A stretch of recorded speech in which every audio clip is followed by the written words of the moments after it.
आज सबसे पहले मैं अल्लाह ताला का शुक्रिया अदा करता हूँ जो अल्लाह ताला ने मुझे उम्मीदवारी पूर्व से दी है।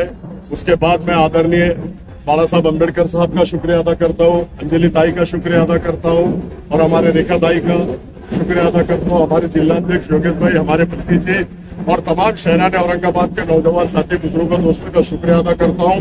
और बाला साहब ने मुझ पर जो भरोसा जताया, उम्मीदवारी पूर्व से दी है, तो मैं आप लोगों को बता दूं कि पिछले 10 साल में ना मैं कभी पूर्व में आया, ना मैंने कभी पूर्व से इलेक्शन लड़ा। 10 साल से एमआई वहां पर इलेक्शन लड़ रही है और 10 साल से एमआई वहां से हट रही है और बीजेपी जीत के आ रही है।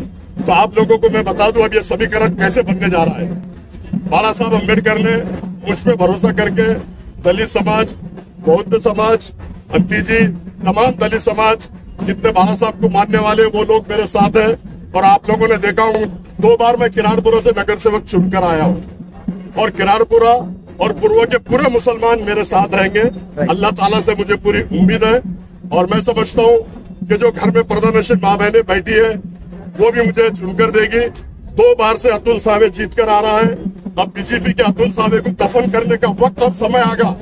मुसलमान लोगों समझ लो, अतुल सावे को दफन करने का वक्त और समय आ गया है। बाजी गेंद आपके हाथ में है। अब ये समझ लो कि दलित समाज पूरा बाला साहब के बोलने पर मेरे साथ है, हमारे भतीजी मेरे साथ है, जिलाध्यक्ष मेरे साथ है, हमारे तैयब जफर, तमाम वंचित बहुजन अघाड़ी के सारे लोग मेरे साथ है। अब लोगों को, पूर्व के मुसलमान माँ बहनों को, नौजवान साथियों को समझना है कि समीकरण ऐसे बैठेगा। एक बार डॉक्टर गफ्फार कादिर 2014 में सिर्फ 4,500 वोटों से हरा, 4,500 वोटों से, और दूसरी बार 13,000 वोटों से हरा। 13,000 और 4,500। अब दलित समाज के प्रकाश अम्बेडकर साहब के सारे वोट 25 से 30,000 वोट हमारे पास है। मुस्लिम समाज ने समझना चाहिए, अगर बीजेपी को दफन करना है, अतुल सावे को दफन करना है, तो सारे मुसलमानों ने, कौम और मिल्लत ने, नौजवान साथियों ने एक जगह आके, एकजुट होके, एक जान होके अफसर खान को मतदान करना चाहिए और अफसर खान को चुना के देना चाहिए। क्या मेरे सामने और एक उम्मीदवार पूर्व से आया, वो उम्मीदवार पूर्व से आया जिसने बटन प्लेयर बोल के किराड़पुरा के 100 नौजवान बच्चों को अंदर किया था। आप लोग क्या उसको वोट देंगे? मैं समझता हूँ कोई मुसलमान उसको पूर्व में वोट नहीं देगा। वो मुसलमान उसको वोट देंगे जिसका जमीर मर चुका है।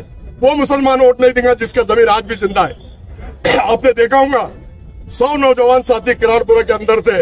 रमजान का महीना था, ईद घर में नहीं मनाई गई और ये पार्टियां कर रहा था, टेरेस के ऊपर पार्टियां मना रहा था विदेश के लोगों के साथ। भाईजीपुरा में जो होटल खुली थी वहां पे खजूर खाते रहो और हंसते रहो बोला था। इसको ना कौम और मिल्लत का कोई दर्द है, ना कोई दुख है, ना कौम और मिल्लत के दुख में कभी आता है। 1 महीना पूरा जो मेरी माँ बहने किराड़पुरे की रो रही थी, चिल्ला रही थी, गिड़गिड़ा रही थी, यही अफसर खान उनके कंधे को कंधा लगा के वहां